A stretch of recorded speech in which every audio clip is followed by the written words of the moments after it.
Oke. Assalamualaikum warahmatullahi wabarakatuh. Salam sejahtera untuk kita semua. Puji syukur marilah kita panjatkan kepada Allah Subhanahu wa taala atas rahmatnya, nikmatnya sehingga kita bisa berkumpul di sini pada hari ini. Tak lupa juga sholawat serta salam kita curahkan kepada Rasulullah Shallallahu Alaihi Wasallam. Saya Amin sebagai moderator akan memandu acara kegiatan diskusi hari ini yang berjudul Kaidah Bahasa Indonesia yang baik dan benar sesuai dengan ejaan yang disempurnakan. Saya akan menyampaikan susunan kegiatan dalam diskusi kali ini. Yang pertama adalah pembukaan. Yang kedua adalah penyampaian materi tentang kaidah bahasa Indonesia yang baik dan benar sesuai dengan ejaan yang disempurnakan. Yang ketiga, sesi tanya jawab. Yang keempat, kesimpulan, serta yang terakhir adalah penutup. Sebelum diskusi kita mulai, saya akan memperkenalkan anggota kelompok 1 yang akan menyampaikan materi pada pagi hari ini. Yang pertama adalah Safira Octavia, yang kedua adalah Deviani, yang ketiga adalah Muhammad Dhani.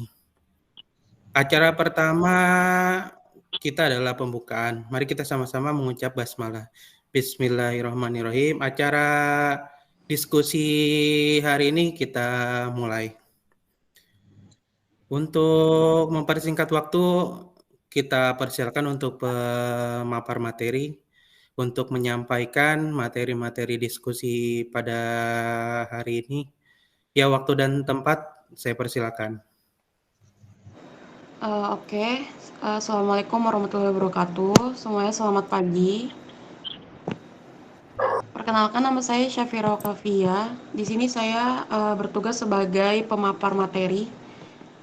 Ejaan merupakan keseluruhan peraturan bagaimana melambangkan bunyi, ujaran, dan bagaimana hubungan antara lambang-lambang itu. Dan yang kedua, ejaan merupakan suatu cara atau aturan menuliskan kata-kata dengan huruf. Dan yang ketiga, ejaan menurut Tarigan adalah cara atau aturan menulis kata-kata dengan huruf menurut disiplin ilmu bahasa. Dan ejaan juga merupakan suatu cara atau peraturan dalam penulisan suatu bahasa, yaitu kata melalui huruf-huruf menurut disiplin ilmu bahasa. Dapat disimpulkan bahwa ejaan merangkup penulisan huruf, kata, dan tanda baca. Di sisi lain, pengertian ejaan merupakan aturan atau kaidah pelambang bunyi bahasa, pemisahan, penggabungan, dan penulisannya dalam suatu bahasa. Dan yang kedua, perkembangan ejaan. Ada beberapa perkembangan ejaan, diantaranya yang pertama, ejaan Van op Huijsen.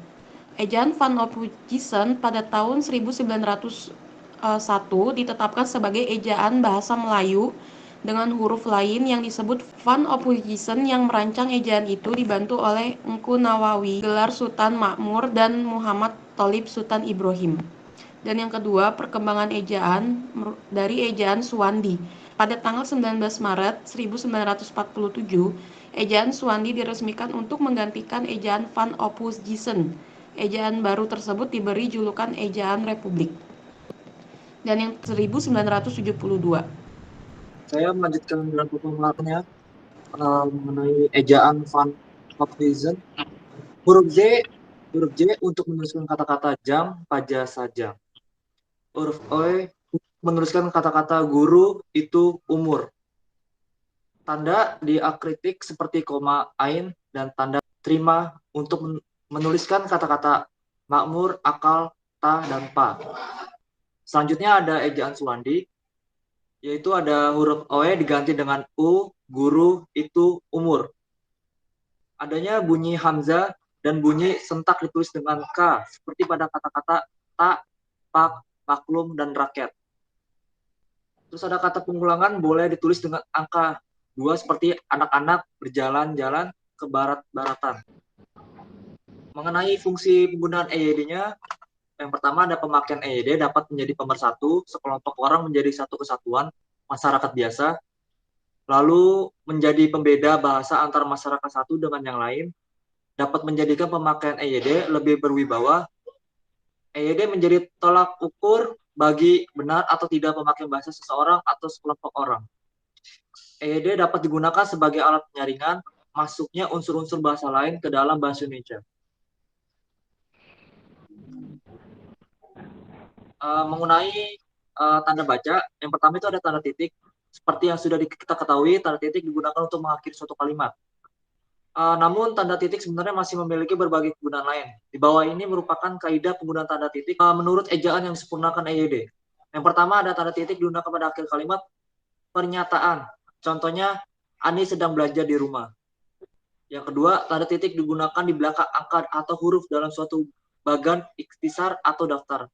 Biasanya ini digunakan pada tugas-tugas makalah penelitian. Contohnya itu ada pendahuluan, 1.1 latar belakang, 1.2 dan tujuan. Untuk nomor 3, tanda titik digunakan untuk memisahkan angka jam, menit, dan detik yang menggunakan waktu atau jangka waktu.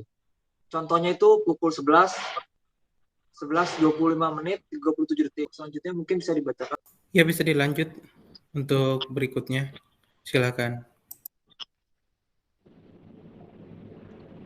Yang keempat, ada tanda titik digunakan dalam daftar pustaka di antara nama penulis, tahun, tujuan tulisan, yang tidak berakhir dengan tanda tanya atau tanda seru, dan tempat terbit untuk penulisan daftar pustaka berupa buku, sedangkan untuk penulisan daftar pustaka dari artikel, tanda titik digunakan di antara nama penulis, tahun, judul artikel, dan jurnal, dan edisi. Contohnya ada Satria titik 2009 titik pesisir dan laut untuk rakyat titik Bogor titik 2 IPB PR dan diakhiri dengan tanda titik. Yang kelima ada tanda titik digunakan untuk memisahkan bilangan ribuan atau kelipatannya yang menunjukkan jumlah. Contoh, jumlah buku Raditya Dika yang terjual mencapai 1 juta eksemplar. Yang kedua, contohnya, untuk menyelenggarakan acara tersebut, pemerintah menganggarkan dana sebesar 2.789.000. Nah, untuk tanda baca kedua ada tanda koma. Berikut ini kaidah penggunaan tanda baca koma sesuai dengan EYD. Yang pertama ada tanda koma digunakan di antara unsur-unsur dalam suatu pemerintah atau pembilang. Contoh, seminar tersebut akan dihadiri oleh menteri, rektor, serta pembicara yang tidak kalah luar biasa. Yang kedua, tanda koma digunakan sebelum kata penghubung atau konjungsi yang menunjukkan pertentangan seperti tetapi, melainkan, sedangkan, dan lain sebagainya dalam kalimat majmuk setara. Contohnya, Anita bekerja di salah satu perusahaan wisata, tetapi gaji yang ia terima jauh di bawah rata-rata. Yang ketiga, ada tanda koma digunakan untuk memisahkan anak kalimat yang dalam penulisannya mendahului induk kalimat. Contoh, demi mencegah terjadinya tindak kejahatan, aparat kepolisian razia setiap kendaraan bermotor yang lewat di jalan Juanda siang itu. Selanjutnya ada tanda titik koma. Berikut ini beberapa penggunaan tanda titik koma. Pertama ada tanda titik koma dapat digunakan sebagai pengganti kata penghubung untuk memisahkan kalimat setara yang satu dengan kalimat setara lain dalam kalimat majemuk. Contohnya, ayah baru saja pulang, titik koma, anak-anak masih belum tidur. Yang kedua, tanda titik koma digunakan pada akhir perincian yang berupa klausa. Contohnya, dibuka lowongan untuk manajemen train, koma, dengan kriteria sebagai berikut. Titik 2, lulusan S1 dengan IPK minimal 3 untuk universitas negeri atau 3,25 untuk universitas swasta. Selanjutnya ada tanda titik 2. Berikut ini sebagai penggunaan tanda baca titik 2 menurut kaidah EYD. Yang pertama, ada tanda titik 2 digunakan pada akhir suatu pernyataan lengkap yang diikuti pemerincian atau penjelasan. Contoh, Andi dan Sila mengisi rumah baru mereka dengan berbagai perabotan rumah tangga. Titik 2, sofa, kasur, lemari, dan sebagainya. Tanda titik 2 digunakan sesuai dengan kata atau ungkapan yang memerlukan pemberian. Contoh, ketua kelas, titik 2, Ramadan, FN. Yang ketiga, tanda titik 2 digunakan dalam naskah drama atau lakon sesudah kata yang menunjukkan pelaku dalam percakapan. Contoh, di sini ada percakapan antara pemuda dan warga desa. Pemuda, ini tidak bisa dibiarkan begitu saja, Pak Kades. Warga desa menjawab, benar sekali, Pak. Lalu pemuda itu menjawab lagi, sesudah 2 orang tewas karena kelakuan dukun santet itu, Pak. Selanjutnya, ada tanda hubung. Berikut ini contoh-contoh pemakaian tanda hubung sesuai EYD. Yang pertama, ada tanda hubung digunakan untuk menandai bagian kata yang terpenggal oleh pergantian baris. Contoh, dalam pelaksanaannya seringkali terjadi kesalahan-kesalahan yang tidak diinginkan. Yang kedua, tanda hubung dipakai untuk menyambung unsur kata ulang. Contoh, yang pertama ada pura-pura. Yang kedua, bolak-balik. Yang ketiga, kemerah-merahan. Selanjutnya ada tanda tanya. Di bawah ini merupakan contoh penggunaan tanda tanya dalam penulisan. Yang pertama, ada tanda tanya digunakan di akhir kalimat tanya. Contoh, kapan hari kemerdekaan Indonesia? Tanda tanya. Yang seterusnya ada tanda seru. Tanda seru digunakan untuk mengakhiri kalimat yang berupa seruan atau perintah yang menggambarkan emosi yang kuat, kesungguhan, ketidakpercayaan, atau rasa takjub. Contoh, hidup mahasiswa pakai tanda seru di belakang. Kedua ada benar-benar indah pantai ini. Ketiga, deskripsikan gambar tersebut dalam satu kalimat. Selanjutnya ada tanda petik. Di bawah ini merupakan kaidah penggunaan tanda petik sesuai dengan EYD. Yang pertama ada tanda petik dipakai untuk mengapit petikan langsung yang berasal dari pembicaraan, naskah, dialog, dan sejenisnya. Contohnya, tanda petik, jam berapa ini? Tanya Andri pada perempuan di sampingnya. Yang kedua ada tanda petik digunakan untuk mengapit istilah dengan arti khusus maupun istilah ilmiah yang kurang dikenal. Contoh, di musim pemilu ini khawatir akan banyak serangan fajar. Cukup sekian yang dapat saya sampaikan, kurang lebihnya mohon maaf. Baik, terima kasih atas pemaparannya dari tim kelompok 1. Sangat bagus sekali ya materi yang dipaparkan tentang penggunaan bahasa Indonesia berdasarkan ejaan yang disempurnakan. Semoga materi yang disampaikan oleh teman-teman dari kelompok 1 dapat mudah dipahami. Mungkin dari rekan-rekan lainnya yang dari kelompok 1 ada tambahan lainnya untuk disampaikan kepada rekan-rekan yang lain yang di luar dari penyampaian materi barusan. Ada yang ditambahkan lagi?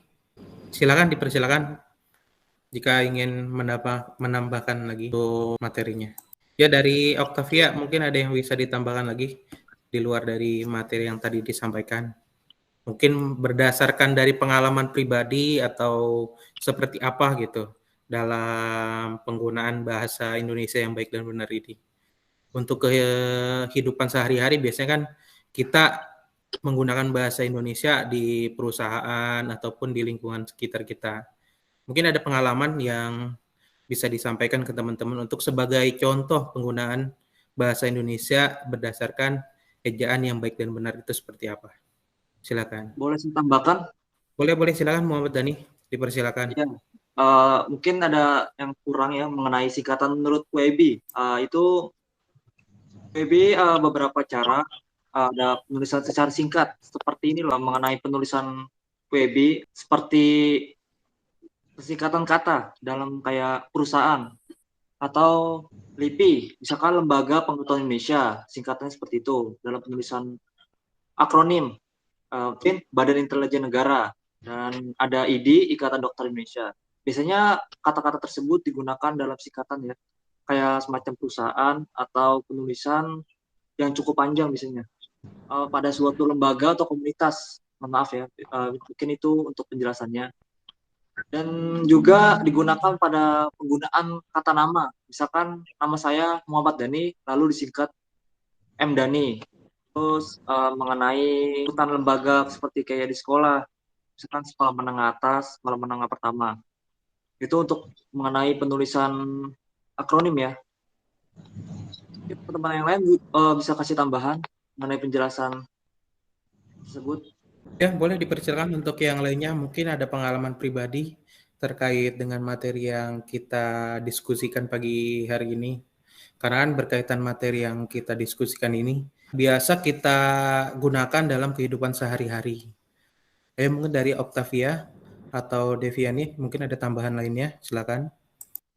Ya mungkin kalau dari saya, dari pengalaman pribadi atau yang biasa kita terapkan di dunia kerja, itu mungkin ketika kita membuat menyurat untuk partner atau vendor kerja gitu kan.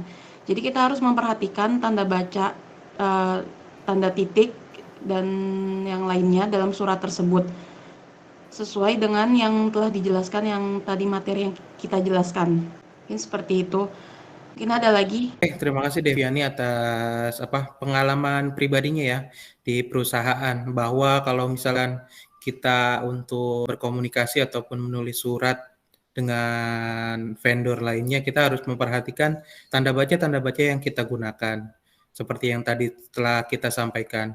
Karena dengan kita memperhatikan tanda baca tersebut, ketika kita salah menggunakan tanda baca akan salah makna juga nantinya ya. Oke, mungkin dari yang lainnya apakah ada tambahan lagi dari Deviani? Kalau misalkan tidak ada, kita berikan aplaus untuk kelompok 1 untuk penyampaian materi yang barusan, yang sangat luar biasa sekali penyampaian materinya ya.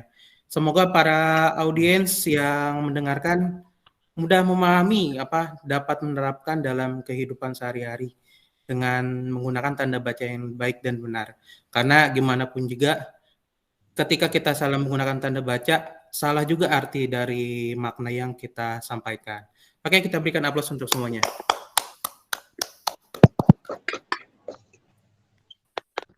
Oke, untuk acara berikutnya kita masuk ke dalam sesi tanya jawab. Mungkin dari para audiens untuk bisa dipersilakan bertanya. Untuk sesi tanya jawab kita berikan waktu sesinya adalah selama 10 menit untuk satu pertanyaan ya. Mungkin yang ingin bertanya boleh nanti boleh klik tombol tangannya ya, biar nanti saya coba panggil untuk yang ingin bertanya. Jadi biar tertib juga. Untuk yang lainnya coba tolong di unmute dulu untuk speakernya supaya dapat mendengarkan dengan jelas penyampaian yang akan disampaikan nantinya. Oke, dipersilakan dari audiens. Ada yang mau ditanyakan?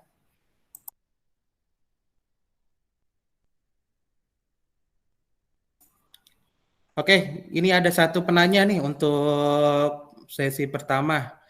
Bisa disiapkan atas nama Wijaya Kusuma.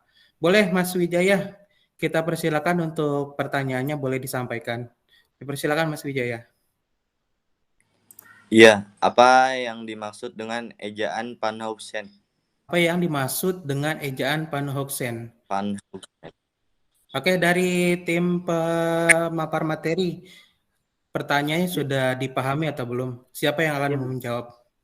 ya saya untuk bisa membantu menjawab Mas Wijaya ya. Tadi Oke, mengenai dipersilakan. pembahasan mengenai PowerPoint yang tadi kita jelaskan, ada salah satu materi mengenai ejaan Van Ophuizen. Atau ejaan lama, itu jenis ejaannya yang pernah digunakan untuk bahasa Indonesia. Ejaan itu digunakan untuk menuliskan kata-kata bahasa Melayu menurut model yang dimengerti oleh Belanda, yaitu menggunakan huruf Latin dan bunyi yang mirip dengan tuturan Belanda. Kata tersebut sudah tidak digunakan kembali oleh bangsa kita karena ada ketegangan oleh bangsa Melayu. Maka dilanjutkan dengan kata ejaan Suwandi. Seperti itu. Mungkin penjelasan secara singkatnya ya. Bagaimana Mas Wijaya? Apakah dimengerti dari Iya, pertanyaan dimengerti, yang sudah sudah jelas. disampaikan? Oke, terima kasih Mas Iya, Wijaya sudah atas jelas, dapat pertanyaannya. dimengerti. Oke. Sama-sama. Untuk penanya berikutnya dari audiens selanjutnya, apakah ada yang ingin bertanya kembali? Dipersilakan.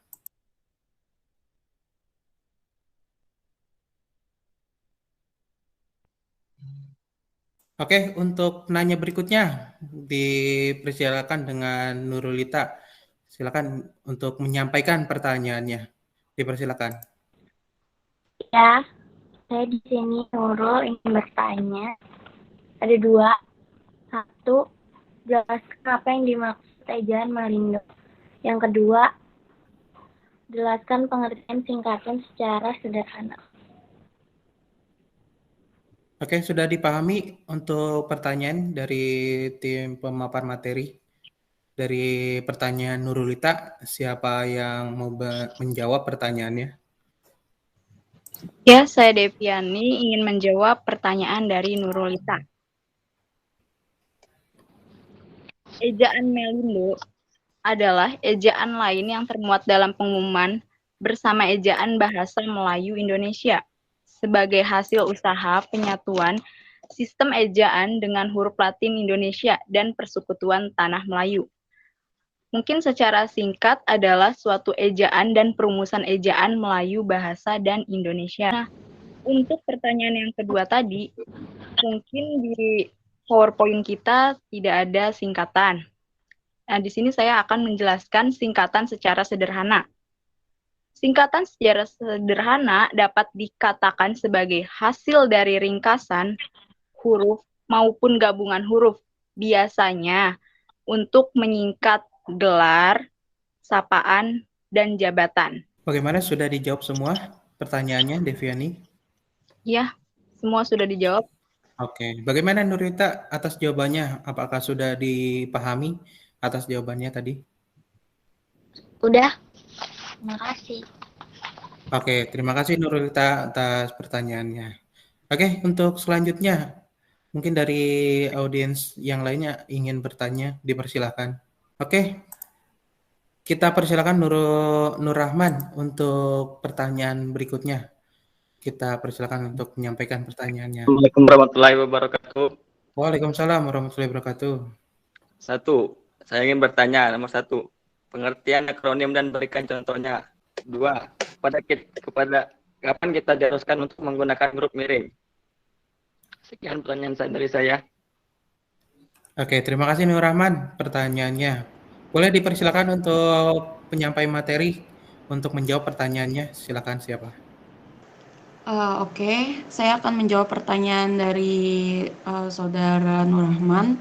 Untuk pertanyaan pertama itu, apa itu akronim dan berikan contohnya? Jawabannya, akronim adalah singkatan yang berupa gabungan huruf awal, suku kata, ataupun gabungan kombinasi huruf dan suku kata. Contohnya, pada kata rudal. Rudal itu singkatan dari peluru kendali. Dan contoh selanjutnya dari kata tilang, yang merupakan singkatan dari bukti pelanggaran.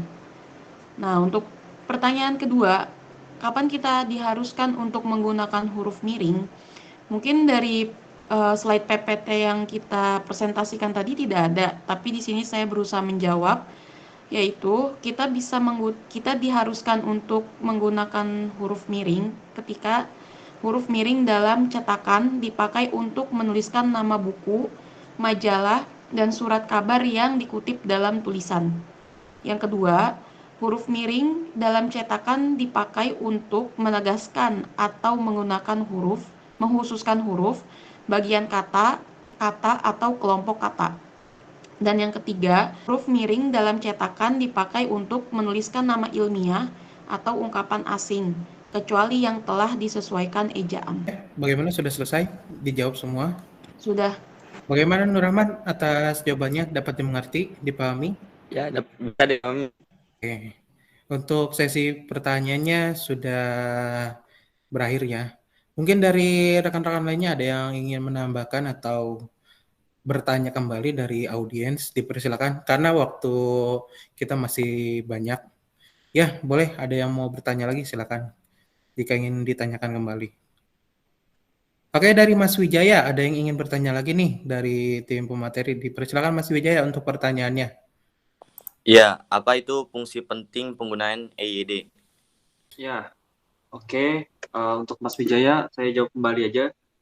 Mengenai fungsi pentingnya penggunaan EYD, yaitu selain EYD menjadi kerangka acuan bahasa baku yang menjadi tolak ukur baik benar atau tidaknya pemakaian bahasa seseorang atau sekelompok orang. Dengan pemahaman yang baik tentang EYD, tulisan Anda lebih mudah dipahami dan lebih tertib untuk dibaca. Nah, untuk penggunaan kata EYD ini kan tadi sudah dijelaskan ya. Kita untuk mempermudah dalam membaca suatu makna. Misalkan kalau kita salah penggunaan kata, misalkan tidak menggunakan kata titik atau koma yang benar, maka kita dapat salah pemahaman dalam arti tersebut gitu loh. Makanya fungsi dalam penggunaan EYD ini harus kita pahami dan kita pelajari. Mungkin sih penjelasan dari saya. Udah bisa dipahamin? Mungkin. Ya, bisa. Terima kasih. Oke, baik. Terima kasih Mas Wijaya atas pertanyaannya. Sangat bagus sekali ya terkait dengan fungsi dan peran EYD itu ya. Karena ketika kita salah menggunakan EYD, dapat salah arti juga ketika penyampaiannya nantinya. Oke, mungkin kalau misalkan tidak ada yang ingin ditanyakan lagi, boleh kita berikan aplaus dulu untuk semuanya untuk dari diskusi kali ini. Oke. Oke, untuk kita akhiri, sebelum kita akhiri dalam diskusi hari ini, boleh untuk Nutulen menyampaikan untuk kesimpulan dari hasil kita diskusi hari ini. Dipersilakan, Nutulen. Oke, terima kasih sebelumnya, Min. Ya. Kenalkan, nama saya Rofia Tabriadha. Saya di sini untuk menarik kesimpulan terkait materi kita pagi ini, Kaidah Bahasa Indonesia yang Baik dan Benar sesuai Ejaan yang Disempurnakan atau EYD. Langsung saja. Yang pertama, ejaan yang disempurnakan merupakan seperangkat aturan atau kaidah penggunaan bahasa Indonesia dalam konteks resmi, baik lisan maupun tulisan. Yang kedua, ejaan bahasa Indonesia telah mengalami perkembangan seperti yang dipaparkan materi sebelumnya oleh rekan-rekan kita, yaitu ejaan Opuisen, ejaan Swandi, ejaan Melindo, dan ejaan yang disempurnakan. Untuk pemakaian tanda baca yang terdapat dalam ejaan, itu sudah dijelaskan juga, di antaranya tanda titik, tanda koma, tanda seru, tanda tanya, titik dua, titik koma, tanda petik, tanda miring, dan lain-lain sebagainya. Pada dasarnya, masyarakat kita telah memahami penggunaan kaidah tata bahasa Indonesia yang baik dan benar. Akan tetapi dalam pelaksanaannya seringkali masyarakat dihadapkan pada situasi dan kondisi berbahasa yang tidak mendukung. Maksudnya ialah masyarakat yang masih enggan untuk mengikuti kaidah tata bahasa Indonesia dalam komunikasinya sehari-hari. Masyarakat sering terdikte oleh aturan-aturan tata bahasa yang salah, yang sekarang sudah menjadi salah satu kebiasaan dan parahnya lagi, hal tersebut menjadi membudidaya dan dibenarkan penggunaannya dalam keseharian. Untuk itu, sudah menjadi kewajiban kita bersama untuk selalu mengingatkan kepada masyarakat untuk dapat menggunakan kaidah tata bahasa Indonesia yang baik dan benar, karena bagaimanapun bahasa memiliki peran penting dalam proses pembangunan karakter untuk bahasa ini. Oke, sekian kesimpulan yang dapat saya tarik. Selebihnya saya kembalikan kepada rekan saya Amin. Terima kasih. Ya, terima kasih Rovia untuk penyampaian kesimpulan pada pagi hari ini. Oke, untuk diskusi hari ini telah berjalan dengan lancar ya. Dari beberapa penyampaian, semoga penyampaian-penyampaian yang tadi disampaikan oleh kelompok 1 dapat dipahami dan dapat diterapkan dalam kehidupan sehari-hari. Seperti itu. Untuk terakhir sekian diskusi kali ini. Jika ada salah-salah kata, saya sebagai moderator mohon maaf yang sebesar-besarnya. Wassalamualaikum warahmatullahi wabarakatuh. Waalaikumsalam warahmatullahi wabarakatuh. Waalaikumsalam warahmatullahi wabarakatuh.